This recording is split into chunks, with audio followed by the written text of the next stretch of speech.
Wow, and there were like no warnings for it either. Of course. And I'm like, of course. And they have the nerve and have the ability to put not rated like at the end of the trailers. Yeah. Or just be like, it takes like half a second to not be an asshole and put something that is potentially triggering.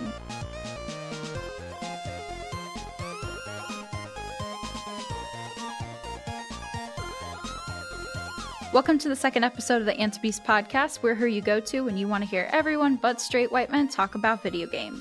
My name is Laurel Tilton. I'm joined by my co-host Cheyenne Lewis. Hey, Internet. And we actually have a format for our episode this time around, which is great because we rambled a lot in the last one.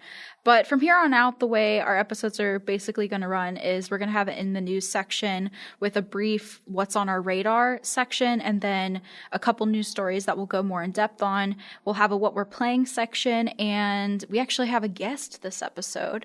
And yeah. And when we don't have a guest, it'll be like a topic of us just rambling, but more freely. You know. Yeah, exactly. And so those episodes, besides having the in the news section and then the what we're playing section, will resemble more like our first episode, but there still be general more structure to it, which is always a good thing because it keeps us on task. Especially for us, it's always a good thing. There's a lot of news. We had to sort through a bunch and decide how much we wanted to cover, but just a general disclaimer, we're using real news from real journalists, and we're going to reference all of them in the down bar. That way we don't have to feel like we have to cite every single article that we have pulled up, because you can't see my tabs, but I have a lot of them open. Yeah, and as college students, we don't want to say that we came up with this or we plagiarized. We didn't. We're definitely drawing reference from real articles. Yeah. Shout out to Kotaku, IGN, Polygon. And Polygon. Everywhere we get our basically. stuff. So we have a couple things that we just want to talk about briefly where they're just on our radar, but we don't necessarily want to get in depth. And Cheyenne, I know you brought two to the table today, so tell me a little bit about Moss. So this is a like piece of information, an item, a game, or whatever you want to call it, that doesn't really affect the two of us. Not at all. Simply because we don't have PSVR. So it's also not going to affect like a ton of people in general, because I don't really know how many PSVRs are actually in the wild. But Moss came out on the 27th. We're recording this on the 1st. So I just wanted to briefly mention Moss because this podcast is about kind of representation. Mm-hmm. And Moss got, like, I remember when it like showed up, but Moss got on my radar the first time when one of the animators actually tweeted out a GIF of the character, the little mouse character. If you're unfamiliar with Moss, it's you are like a companion to this little mouse called Quill, and you basically just explore this journey together. You solve like puzzles and beat enemies, and it's all very like cute. Mm-hmm. So Quill is a mouse, and in other games you would just like they would just make him talk.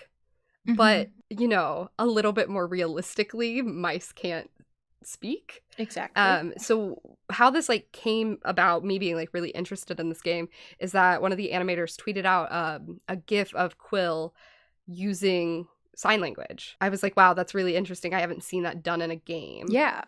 And I think I don't want to say it's been like a great year for like sign language, but we did just get Shape of Water, where the main character doesn't speak at all and she uses sign language the whole time. Mm-hmm. And like I just thought it was really cool. So I wanted to mention that if you have a PSVR, Moss is out. Let us know how you like it, because I will not be playing it because I am I'm poor. I'm really bummed. So that's on my personal radar as just kind of a game I'd really like to play. Mm-hmm. And apparently it's getting good reviews from the people that I follow in the industry are like super liking it. So the second piece of information that I want to share with you guys is Hero 27 of Overwatch is out, and they teased it a couple days ago, as they do, as Blizzard does with all of its like lore and stuff. They release pictures and stuff on Twitter of drawings or set pieces almost from the world of Overwatch, and they did that a couple days ago. And as I was like writing up the news for this episode, they actually released her. Yeah. So she's and it's a girl. Yay. I got on her Tumblr this morning, and that was like one of the first things that I saw. Yeah, I've always it's really interesting that like Overwatch launched with 21 heroes, I think. I could totally be wrong. 21 heroes, and they released, if my calculations are correct, 6 since. Oh, and wow. in that 6, all of them have been like either like a man of color, a woman, a robot cat horse thing that has a woman's voice. So Blizzard has been doing things with like representation on kind of a very subtle scale, I think, with Overwatch, where you have a lot of like I said, a lot of people of color, a lot of women, Tracer's a queer woman, and there's also like very, very subtly, but not really subtly, it's subtle for the people who just like it's not connecting with because the representation doesn't matter, but there's a lot of like there's not a lot of like able-bodied characters. Like there's a lot of people missing a leg and arm. It's just like really interesting. So I just wanted to throw that out there. I think she's on playtest right now. I don't know when she's coming out to consoles or PC. Oh, by the way, it's Brigitte is Torbjorn's daughter. She's the new hero. I totally blew right past the fact that she's like a daughter of a character that already is in the game. But yeah, so she's on their playtest right now and will eventually be coming to console, and I'm very excited. She's like a tank support character. And I think it'll be really, really interesting to play her. And I know that you have a piece of information to bring to us. Pardon the listeners for just like the general silence on the Overwatch thing, because I'm a terrible person, haven't played Overwatch yet. So, I'll get to it eventually. Get on those free weekends, guys. If you have not played Overwatch, Blizzard does these free weekends all the time. Just get in there. But Death Stranding, because I feel like we're consistently going to bring this up at least once an episode. It'll be like a little Easter egg, but this isn't necessarily. Yeah, it'll be like every episode. We'll have this like checklist. We'll check off Death Stranding. We'll check off my plea for EA to remaster Mass Effect. We'll talk about that later. We actually talked about. So when we're recording this segment of the podcast, I've already recorded with Zoe for our guest section, and Zoe and I talked not only about Mass Effect, but also about Kojima. So, I'm very excited to hear about both of those. But anyway, Death Stranding, this isn't necessarily breaking news, but we have some thoughts on it. They announced that Troy Baker and Emily O'Brien have been added to the voice cast list for the game. And I'm really interested, one, because Troy Baker. Troy Baker. What a man. But also, honestly, go ahead. I love Troy Baker so much, and I talk about it every time he's mentioned. Is like before I got super into games, I knew him and like Nolan North as kind of these voice actors who get a role in every game that comes out and is popular.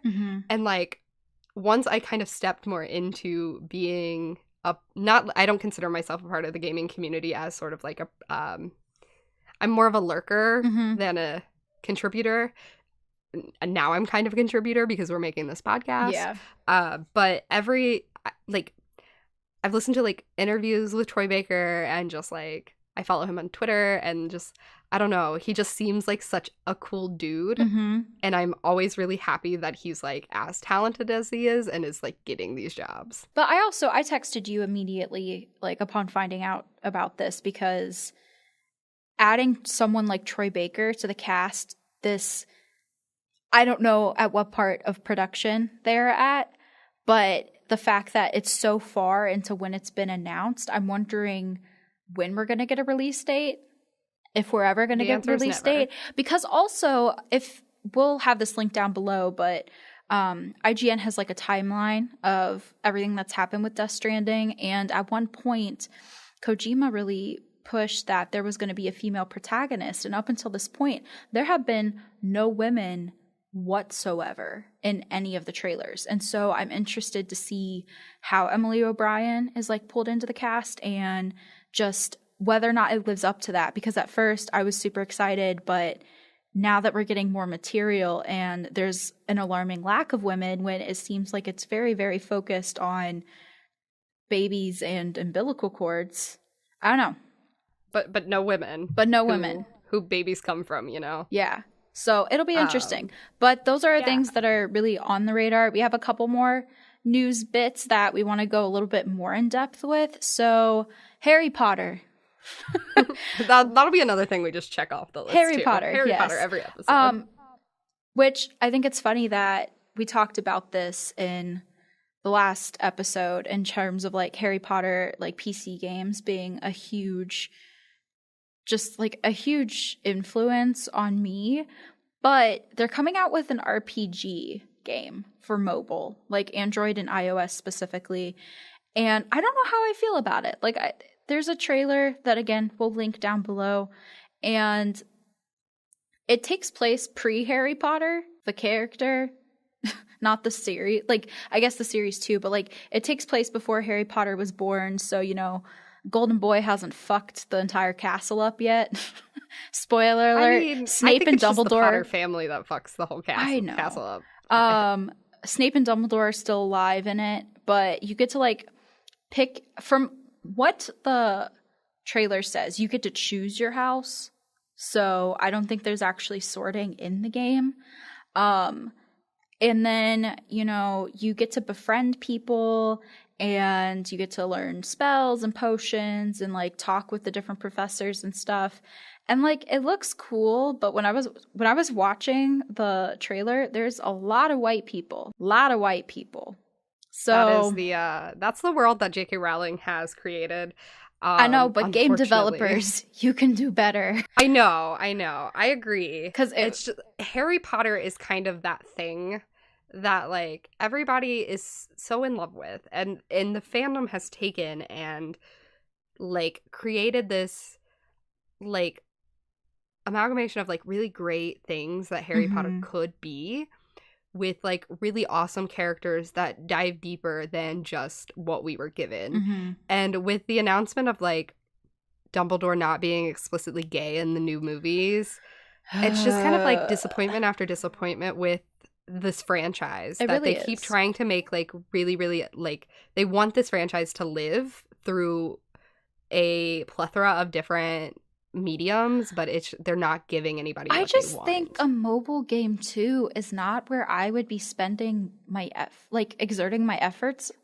A mobile game? I don't know if that's because I personally don't like mobile games. Like, if you look through my phone, there's not a single mobile game. Yeah, no, I had to. It's just not. I had to like do a thing for a class the other day where they were like, "What are your favorite games?" And I'll talk about that class a little bit later, when we get to what we're playing. But I was like, I have no idea. I play that 2064 game. Sometimes I'll download it where you just I don't know.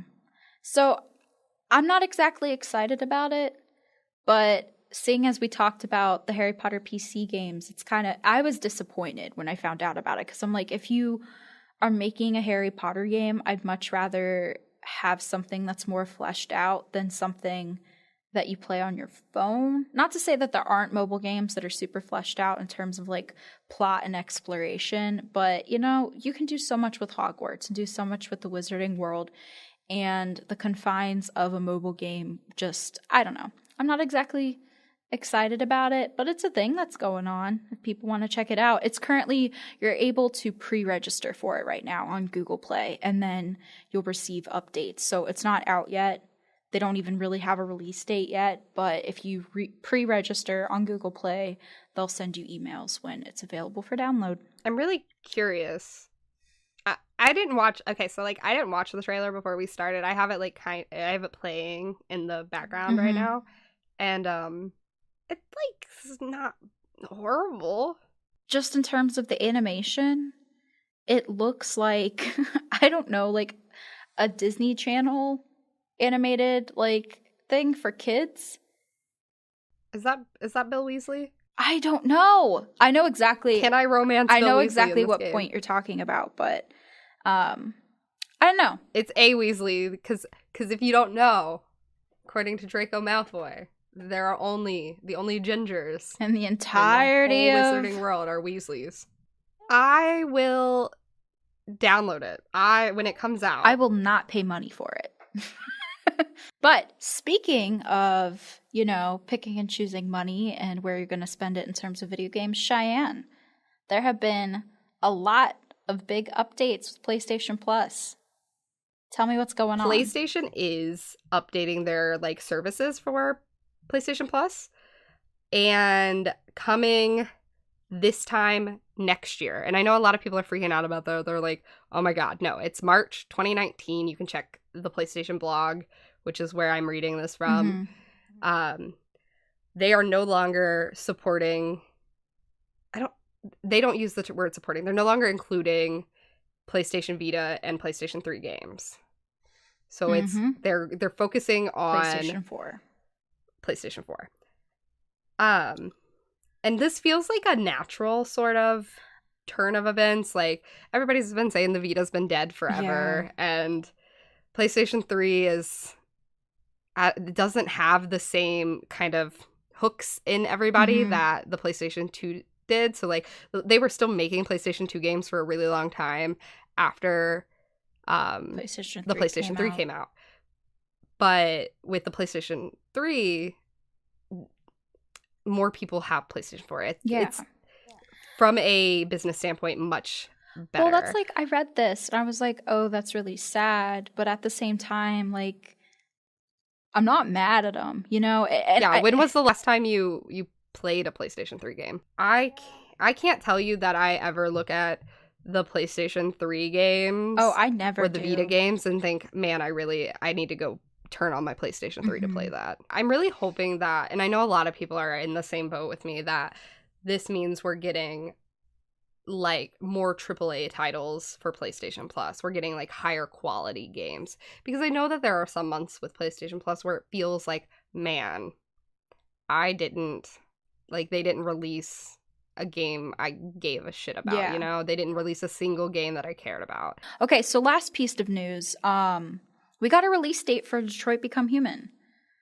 That's a pretty big piece of news. That probably should have been the first thing we talked about. I know, but because it came out today as we're recording this. Yeah, I literally added it this morning and texted Cheyenne immediately and was like, we're talking about this because of course we are. Of course we are. I don't know. I didn't expect it to come out. It's coming out May 25th this year. That's wild. Which, we just got the God of War release date within the past month, and that's coming out in April. And I think it's April, it's in the April 20s. I can't remember the specific one, but those were the two games that, because we know we're not getting a release date for Last of Us or Death Stranding anytime soon, and those were the 4 games that I've been super excited for.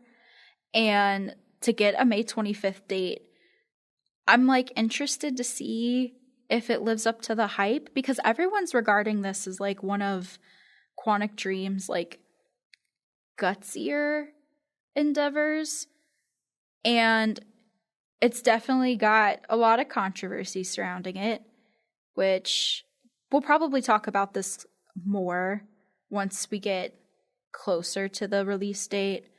But at present, I don't know. I'm excited for it. I am too. The Quantic Dreams games have always been games that I've either started and never finished, but I've always there've always been games I've been really interested in. And I'm just hoping and praying that the freaking controls on this aren't horrible. Right. I recently just tried to play the remastered Heavy Rain because my boyfriend Charles had never played it. So I was like, well, I'll finally be able to finish it. He'll finally be able to play it. And oh my god. Yep. The controls are so horrible. Well, I played half of Heavy Rain and just never got around to finishing it. And then I did completely finish Beyond Two Souls.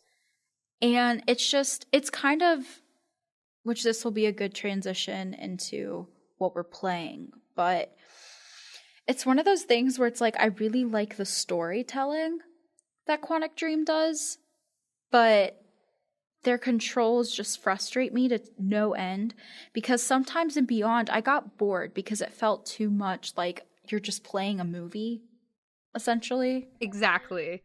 And I think that's where the Until Dawn developers like really succeeded. Exactly. Until Dawn is such an underrated game. I agree. It's such Absolutely. an underrated game.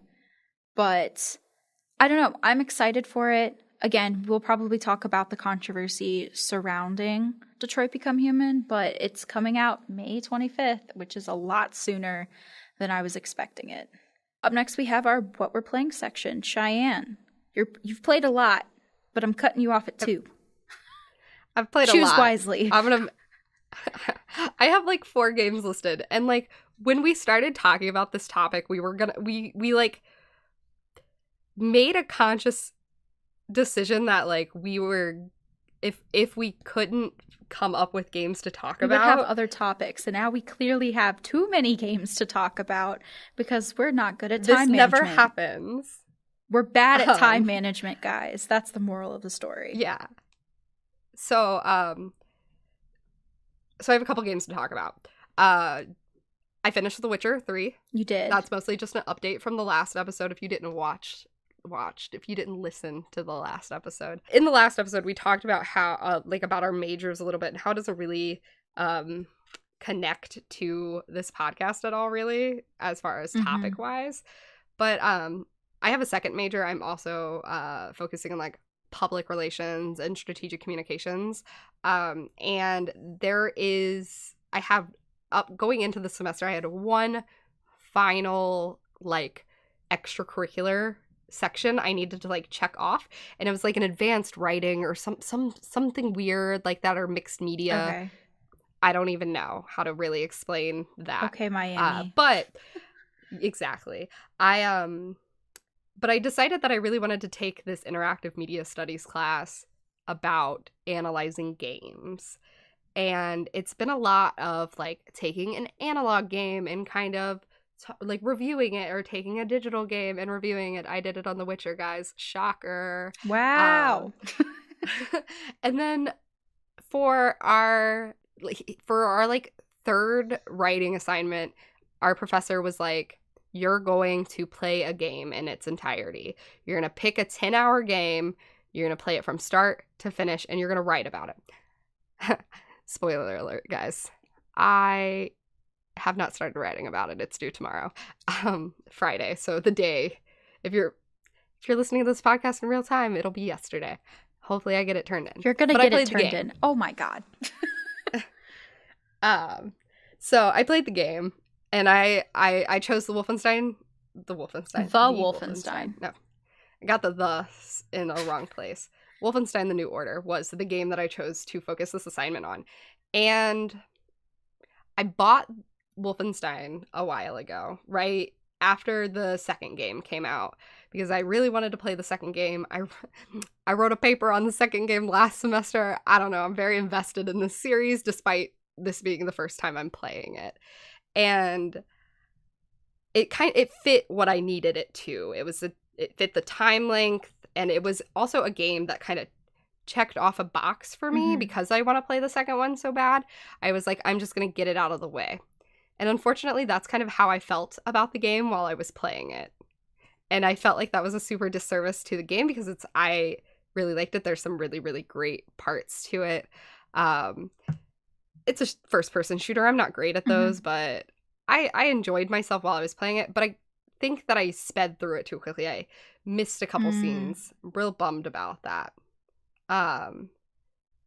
But I hope that one day that you play this game so you and I can talk about this game and the second game together, because they do a lot of really interesting things with like identity and race in a time where like where even white people are like ostracized by society, Nazi society, you know? I mean, it's definitely on my list. It's just, we talked about this in the last episode. Our backlogs are so big. So long. They're so long. Big. So, and especially because I have a backlog of games that I already own that I need to play. And I have not bought Wolfenstein yet, even though like it's on my list of ones I want to. I'll get to it eventually. We just might be old and the PlayStation 5 might be out.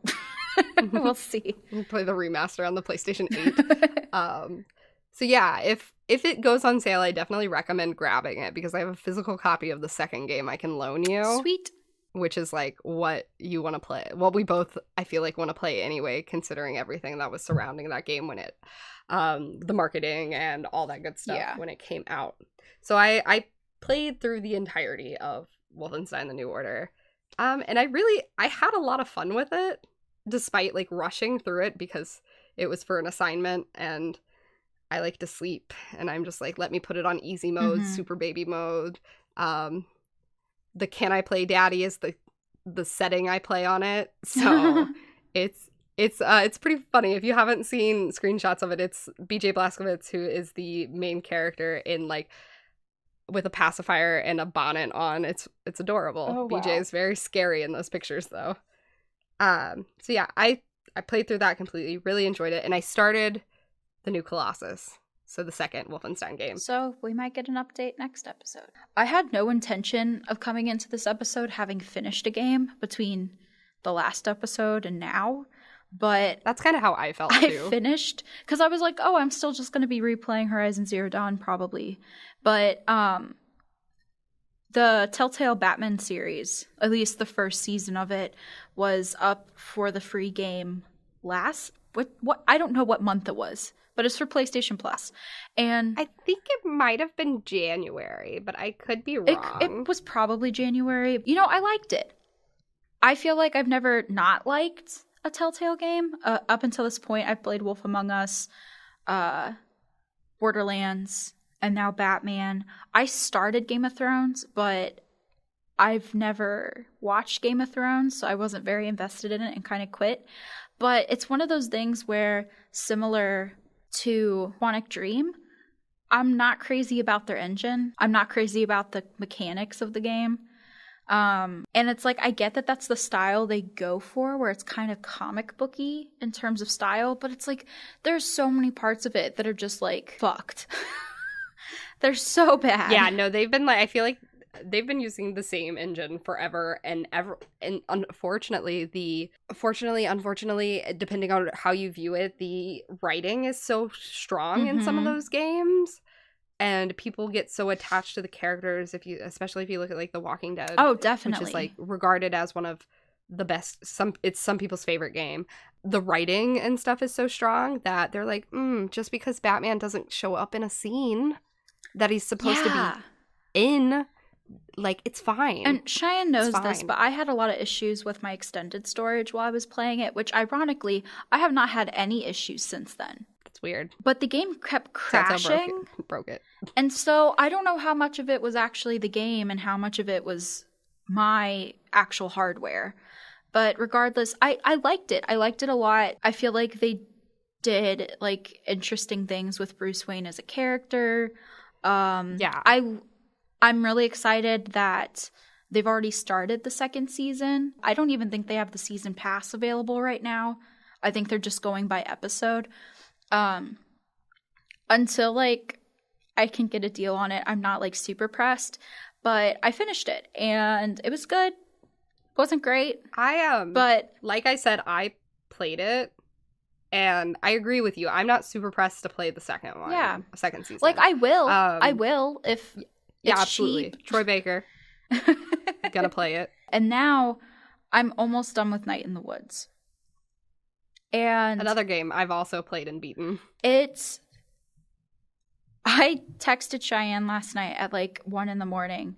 because I was like, I wasn't intending to stay up and finish this game tonight, but it gets really existential because like Night in the Woods, if you don't know like what it is, because Batman's pretty like self-explanatory, but Night in the Woods, you play as this cat named May, and she dropped out of college and she's going back home and is just kind of like reconnecting with her friends and her parents and her town And then some weird stuff with like some ghosts and some nightmares start going on, to not give too much away.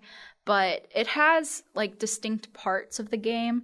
And I got to the last part and it just got so existential. And like I played it 2 hours longer than I planned on playing it, because it just got really emotional, which like it kind of sets that up from the beginning.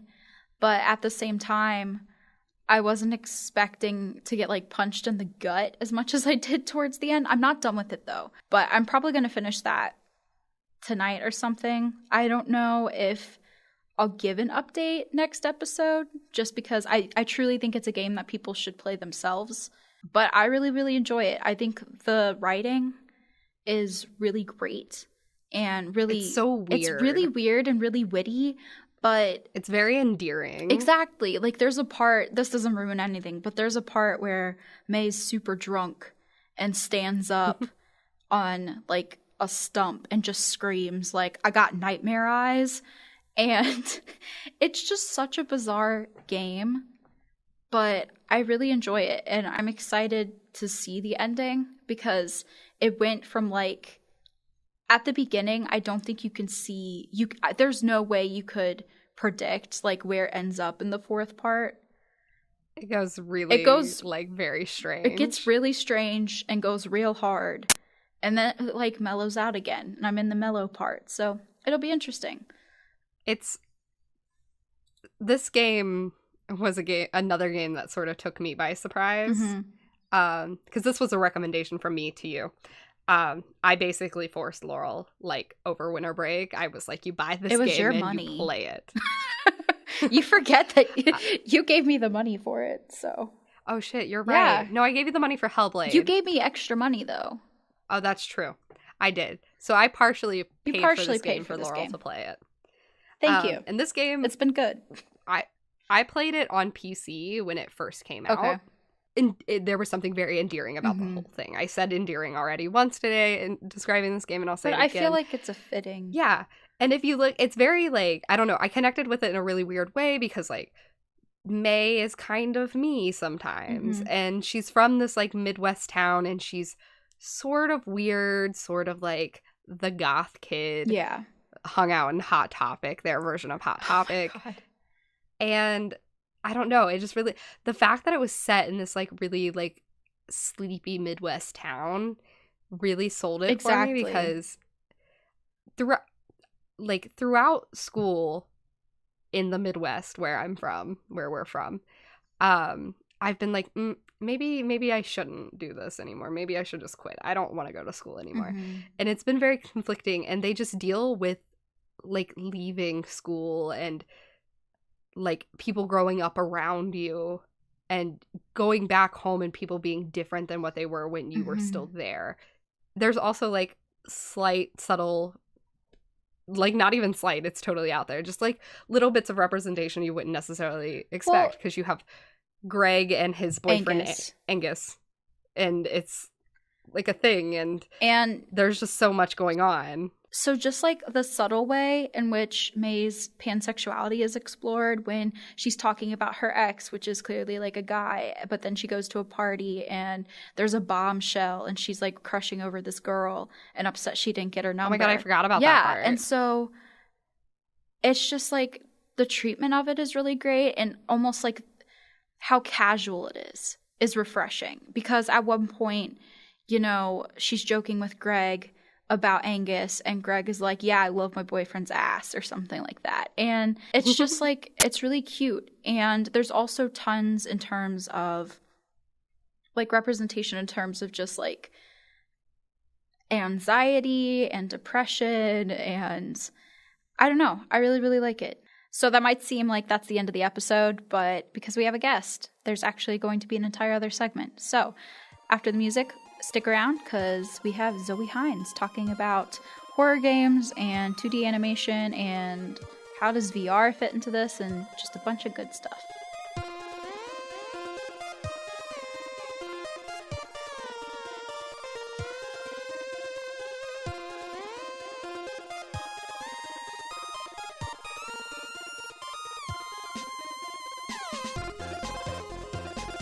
So welcome to our interview section of the podcast. Cheyenne will not be joining us for this portion, but I'd like to introduce our guest this week, Zoe Hines. Hello.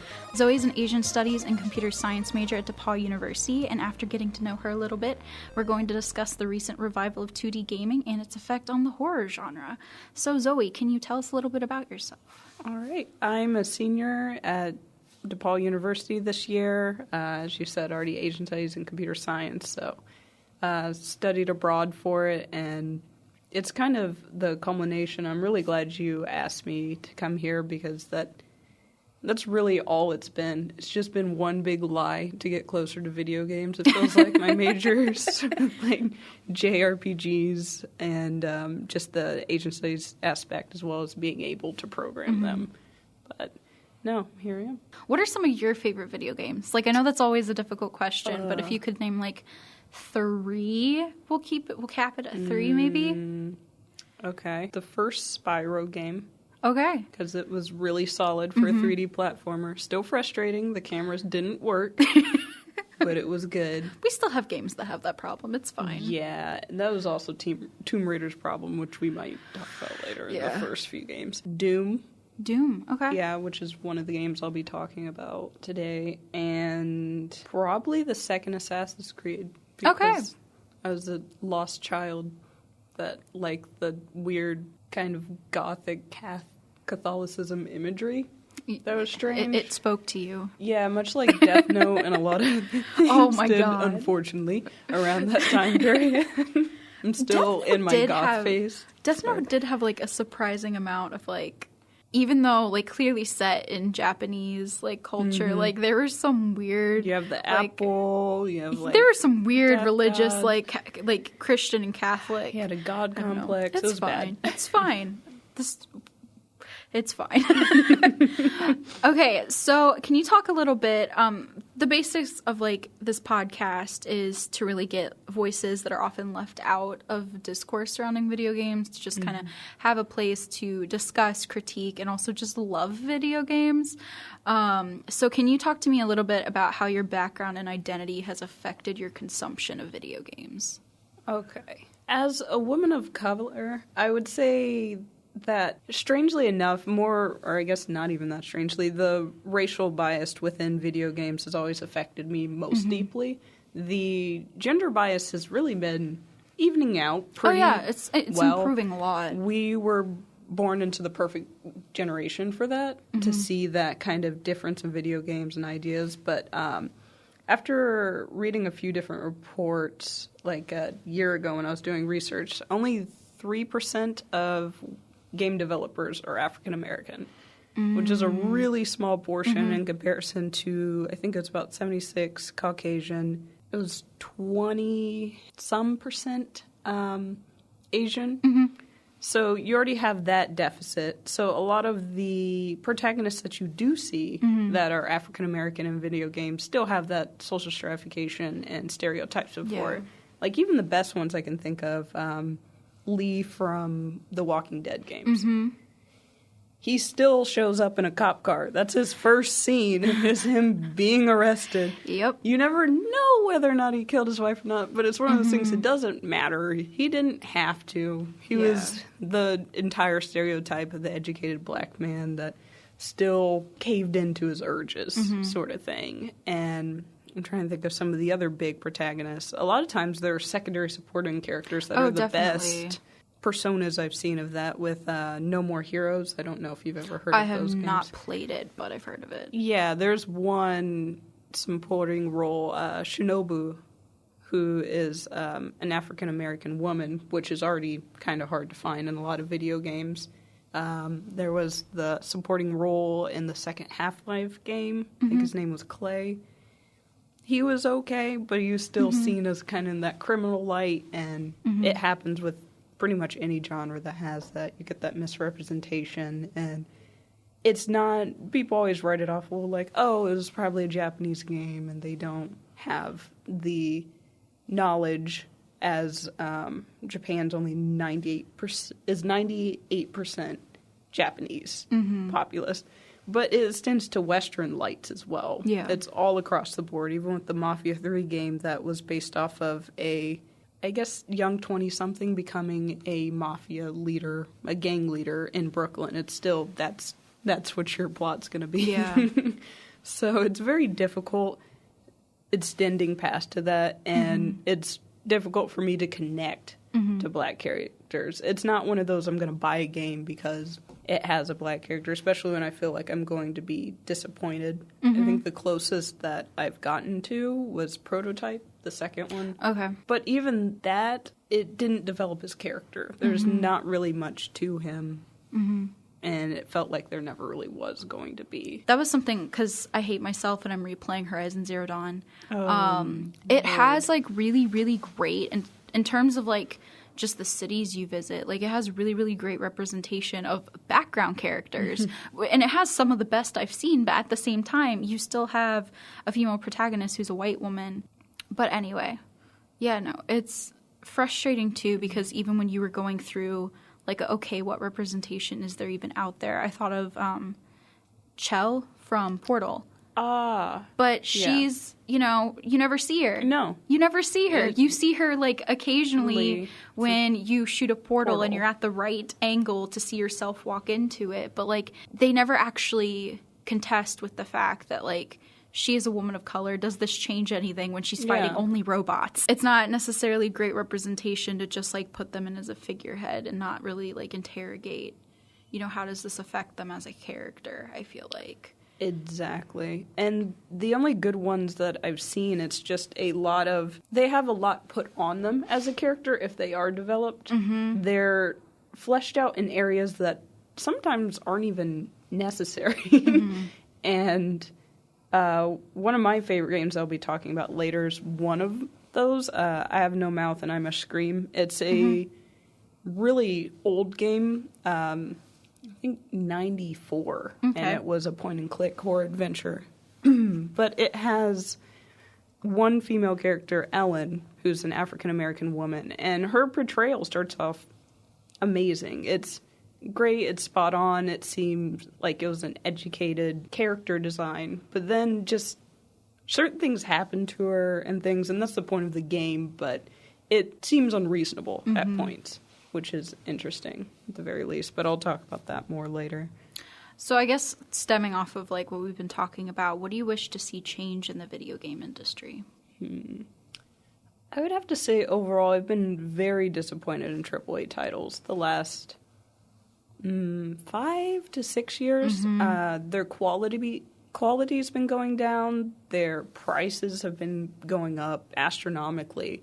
There's that whole Star Wars Battlefront 2 fiasco. Oh, microtransactions. There was the Xbox One fiasco when it was about to come out. There was so many scandals. It's a video game. The last time there was actually a real scandal for video games was Mortal Kombat, and that's what created the ESRB for that reason. And that. Well, even with, like, games that are highly anticipated right now, have you seen, like, kind of the controversy that's surrounding The Last of Us Part 2? No, I have not seen that. So they released the latest trailer for it, because the first trailer that came out featured Ellie and Joel, and it kind of, like, you know, brings you back to the first game. But then the second trailer had all new characters in it, and does not feature Ellie and Joel at all. And there's some allusions to the Fireflies, so it kind of, like, subtly ties it into the first game. But otherwise, it's, like, completely, we got a character name for one of them, but everyone else were just like, who are these people? And basically the entire trailer, which I should have looked it up, I don't remember how long it is, but it features women being, like, tortured and, like, hung. And stabbed, and it was just kind of like, even though The Last of Us is, like, regardless, you know, just at its base is a very violent game. It's a zombie apocalypse, but at the same time, when you have, like, this highly anticipated game and your trailer is literally, like, at least 3 minutes of, like, women being hurt, it's kind of like... Yeah, even Kojima's come out with better trailers. Even Kojima, they don't make any fucking sense, but it's like, I don't know, there's not, oh god, I'm glad you brought up Kojima, because we keep bringing Kojima up. You have to. And we're like, there's gonna have to be a Kojima episode, or just like a Death Stranding episode, because there's so many different, theories going on. But anyway, I digress. Yeah, even like games that are like highly anticipated and like people were really, really happy with how Ellie was treated as a character. It's just like, wow. Yeah. Wow, and there were, like, no warnings for it either. Of course. And I'm like... Of course. And they have the nerve and have the ability to put not rated, like, at the end of the trailers. Yeah. Or just be like, it takes, like, half a second to not be an asshole and put something that is potentially triggering. Yeah. And just, like, warn people for it. Nope, the only thing they warn people about is epilepsy. Yeah. Which is in... 0.5% of the population, which is important to say. Which is important. But you could throw up multiple warnings in there. That's what TV has to do. That's what everyone else has to do. As, like, a video editor, not a video game editor, but, like, as someone who puts in title cards, it takes 2 seconds to just say, warning, there is intense violence against women in this trailer. Yeah. Anyway, continue. Frustration over AAA games. But, yeah, that right there, everything that's been happening with it, I wasn't surprised when Breath of the Wild got Game of the Year, but it just seemed like we should be doing more at this point. We should be getting further. Not graphically. Everyone assumes graphics is the next best thing, and that's exactly why the 2D is being revived now. Yeah. Because we're in this kind of postmodernism. But I'd like to see that change and stop seeing people dump millions into things that are going to bomb, like Mass Effect Andromeda. Yeah. No Man's Sky.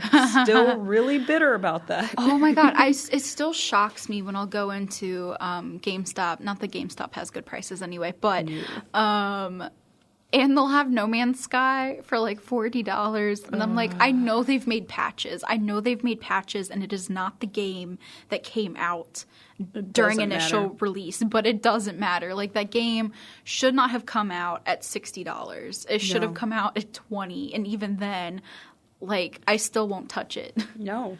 They soiled it, for lack of a better term. All right. Well...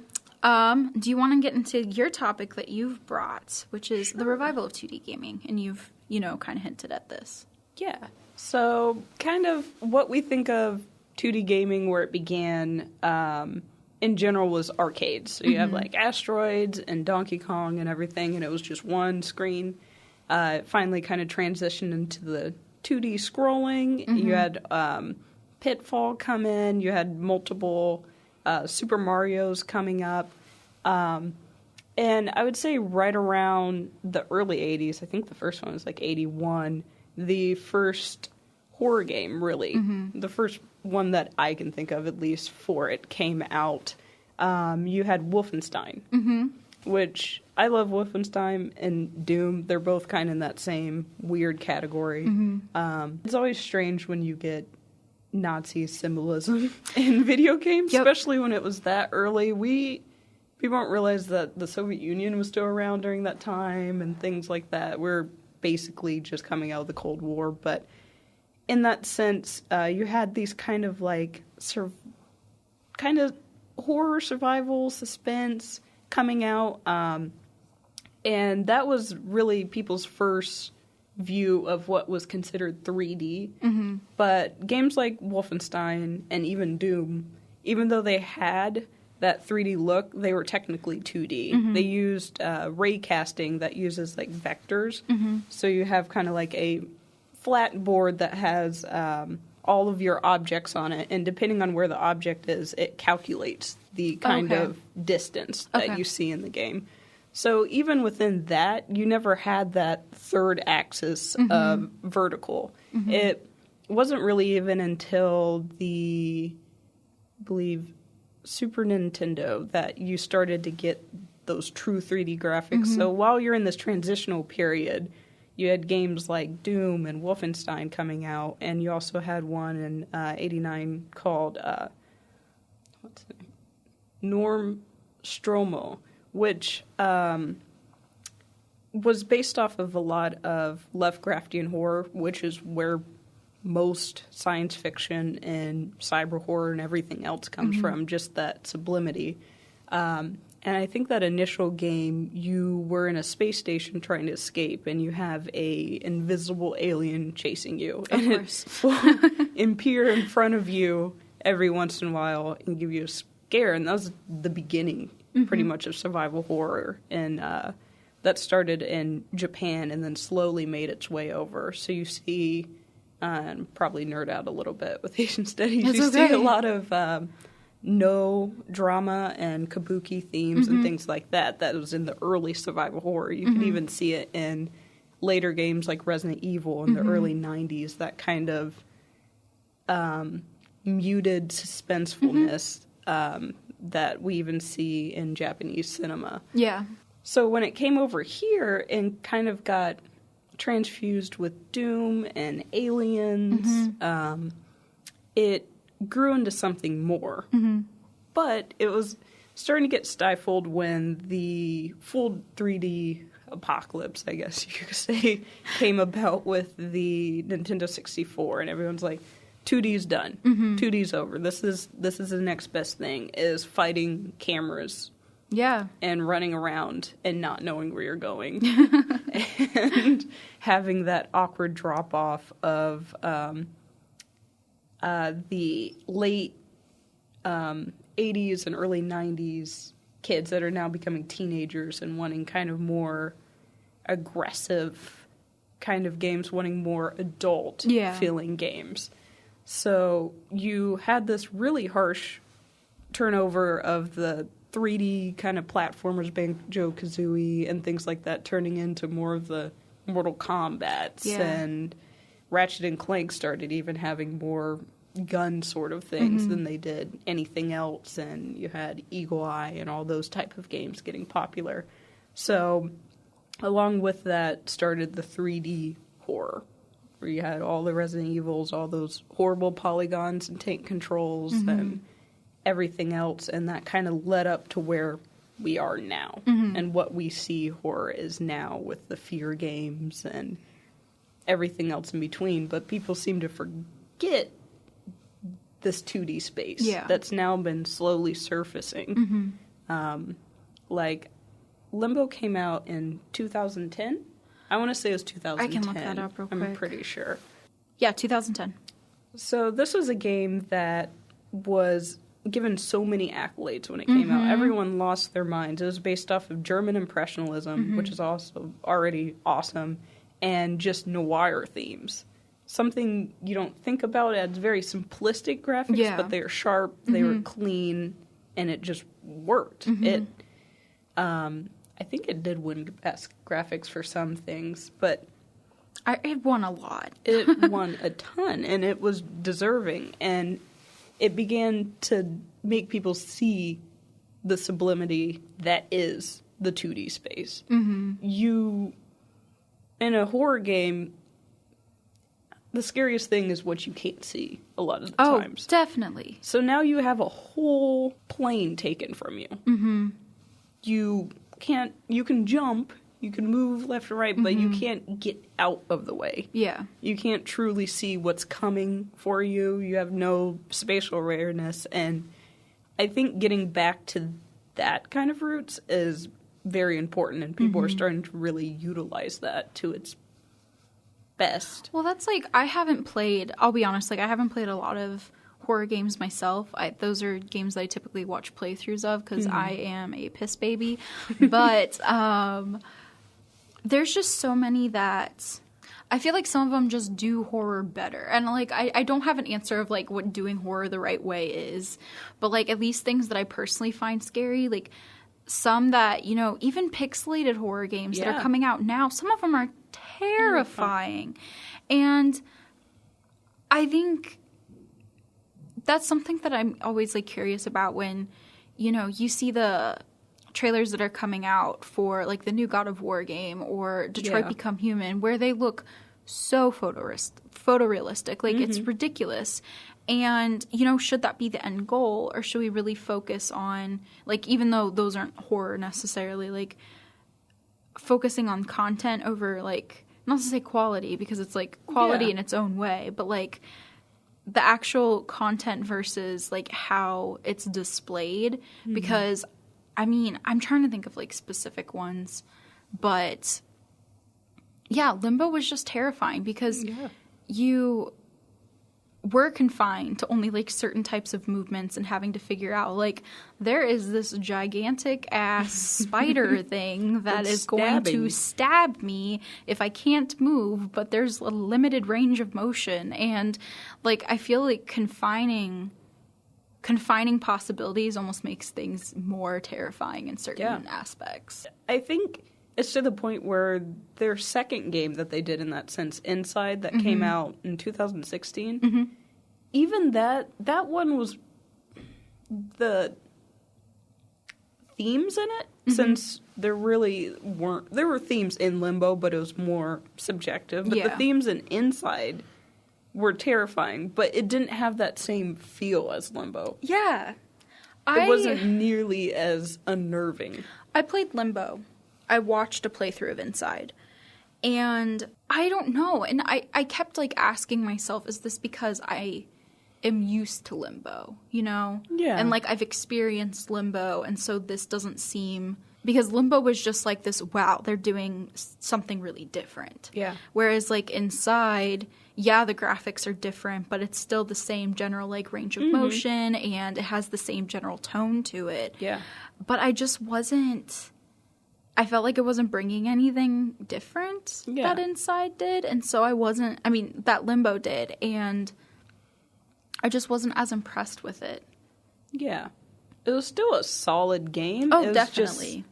It was missing that simplicity.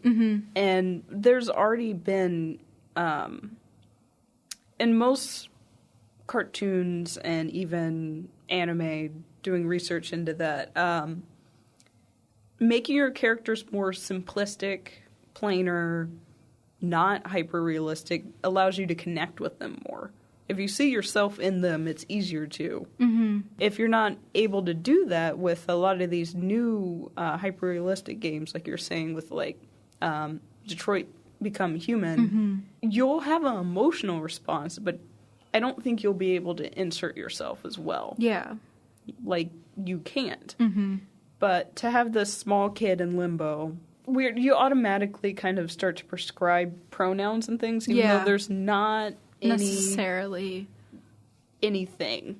It's just kind of at the beginning you just almost assume and go through the whole game like that. But with Inside, you don't really. With a lot of the other horror games, you're just immediately given this. There's no dialogue. There's barely any music. But it's kind of reminiscent of the older games where, like, yes, it did have music, but it was, like, 8-bit and wasn't really that dynamic. Had sound effects and things like this. But now you have the eerie quality of 2000 sound effects with the same sort of graphics. But along with that, it's strange how we came full circle with all that. Because the first time I saw platformer or 2D coming back was through platformers, which makes sense. You had Super Meat Boy, which was awful. It was awful to play. That any of those Rage games, really what kickstarted that genre back, and then everyone just slipped back into the horror 2D aspect as well. Well, I'll be it's not, horror by any means, but especially since Cuphead did so well at, every single award show, I'm curious to see how people start taking those games seriously again, because we like fancy toys, like do. Hideo Kojima is not in any, like, there's no time soon that he's not going to be doing, like, pulling the photorealistic stops, like, wow, that really is Norman Reedus, that really is Guillermo del Toro, like, he's not going to change anytime soon, but never especially when, like, Cuphead really had a really tiny team too. Yes. And So it's just like, I'm curious to see just the future of it as well. When like there are games like, yeah, there's been this like slow revival, but there are games that are doing like truly really really great. Like Shovel Knight was another one. I mean, I'm currently playing Night in the Woods right now. Oh, okay. And that is so good. And again, it's one of those things where I'm like, you know, the story is fantastic. And even though, like, if you put it side by side, this is why it's not, you know, Game of the Year. We can talk all we want about that category. Yeah. But when it comes to best narrative, you know, a lot of the games that were in there, it was Wolfenstein and it was Horizon Zero Dawn. And then you had Edith Finch, like What Remains of Edith Finch. And that game was not nearly at the same caliber in terms of graphics. Not nearly, but at the same time, it won. It won best narrative. And it's one of those things where I'm like, I feel like there's some bias. Because I feel like there are 2D games that, like, have just as great of a story, but they don't make it into the best narrative category because, you know, did they really try as hard as they could on the graphics? And I'm like, you know, why is that the end goal? Yeah. Why are we making that the end goal? It's called best narrative for a reason. Exactly. But at the same time, you know, I don't have a list of all the games that have been up for best narrative in the past couple of years, but I'm wondering how many of them weren't 3D. Yeah. At least within, like, the past, you know, 5-6 years. But anyway, back to the original point. I think we're in a weird time where it's like you have this revival of kind of like going back to the roots, whether narratively or stylistically with horror games. But then at the same time, you have VR that's on the horizon. Yeah. And I feel like we're in a very interesting time where, you know, is VR just a gimmick? Is this 2D comeback just a gimmick? Like, which thing's actually ultimately going to win out? Because, you know, right now you have The Inpatient, which is like a prequel to Until Dawn. Yes. That is just a VR release. Yeah. At present, it is just a VR release. And it works. For what you're doing in the game, it works. But at the same time, it's like, as someone who I'm personally not super hyped about the transition to VR, just because, you know, not everybody has, like, a room that's built for that. Yeah. And there's a lot of accessibility issues that come with VR. I don't know. I think we're in an interesting time. Because I don't know what, in the next 10 years, what's the next horror... In the next 10 years, Death Stranding will finally come out. No. Kojima, at the age of, 92. I don't know. I mean, he's, like, basically a granddad at this point. He is. But it's that. And from a technological standpoint, VR is exciting. Like, I love everything about it. But, yeah, it's, like you said, the accessibility, the graphics aren't quite there, which is the weird thing. Which I understand. Yeah, I get it. I understand it. It's just one of those things that, unless you go hard, like, it'd be kind of cool to walk through a pixelated world and things like that. You have to go hard surrealism or hard realism. Yeah. There's no... You can't really do an in-between. That's why I think the only games that are really effective in that sense are the, like, roller coaster kind of simulators they have and some of the horror, because in that sense you used to be able to get away from it. You could, like, run from your desk, you could close out the window, you could scream, do whatever, but now it's still in your face. It's still right there. So it cheapens horror, in my opinion, for lack of a better word. Well, I feel like, too, at least the horror games that I'm interested to see how The Inpatient does. But a lot of the horror games that I've seen that are VR are really dependent on, like, bodily reactions. Yes. Where it goes back to, because, not to bring up Hideo Kojima again, but you gotta. Half of the reason that PT was effective is it was so unnerving. It, you know, it had the couple jump scares, but... It just, because there was, like, no linearity to the game, like, people had 30-minute playthroughs, people had 4-hour playthroughs. It just depended on how you interacted with the space. Like, nobody had the same playthrough. And so I feel like it was more dependent on this, like, drawing it out and making you feel unnerved and feel like, what is the space? Like, you keep looping through the same space, and there should be familiarity, but then there isn't.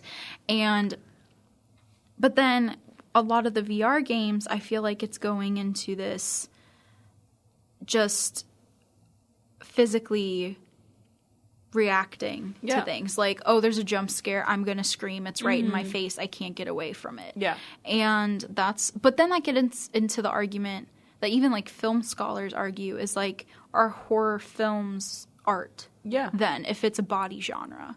Exactly. And so I feel like that's something that'll be interesting to see as VR plays out, because whereas 2D, you see a lot of people focusing more on the content, I feel like, to get the same effect. With VR, I feel like it is very dependent on the fact that, like, horror at its core was a body genre. And so, like, where can you move past that and just, I don't know, it'll be interesting. Yeah, and it's interesting you brought up the film with that, because Roger Ebert for the last 25, even 30 years has been pretty hard-pressed about games not being art. For the longest time. He finally, I think it was in, like, 2010, was like, yeah, this one game from, like, I played in, like, 1993 called Cosmology of Kyoto. It was kind of art, I suppose, as quoted by Roger Ebert, because I don't remember the article. But it was that idea, and looking at the game that he was talking about, it was based off of, like, Buddhist and Shinto imagery, and it had beautiful pixel art, like, gorgeous, truly terrifying pixel art of different demons and things like that, as you're just open world exploring the different entities that are within the game. And it took them until 2010 for a game that was probably twice as old as that to be like, yeah, they can be art in that sense. And looking at some of the releases now, I don't know how you could not see games like Limbo as an art form when it's based off of Impressionism, when it's based off of noir. But his idea was, if the video games, if they're based off of something like if it's based off of Lovecraft or just different romantics or gothic or anything like that, or has poetry in it from insert blank, like a William Blake line, it degrades the value of the original art, in his opinion, which I don't agree with. Yeah. Like, it's hard to say that, especially when you have poets responding to other poets. That's a part of it. Yeah. That's a part of it, is to elaborate based off of that. And as I said earlier, games are almost in a postmodernism. They have just started to exit that straight surrealism, that kind of, this is not a pipe kind of imagery. We're finally getting out of that. Yep. Into, like, a full-on kind of rejection of a lot of the tropes and things of games, and I think that's partially why AAA is following behind, because they don't understand that that's where people are moving. Yeah. It's where people are going. The only thing they're good for anymore is shooters, which is sad, to say the least. Shooters and reboots. Yeah. That's about it. Yep. All right, well, on that note, sorry, AAA games. I'm going to wrap this up, because we're at 50 minutes, but once it's edited, we'll see what happens. But yeah, thank you so much, Zoe, for being a part of this podcast. Yeah, thank you for having me. It's been great.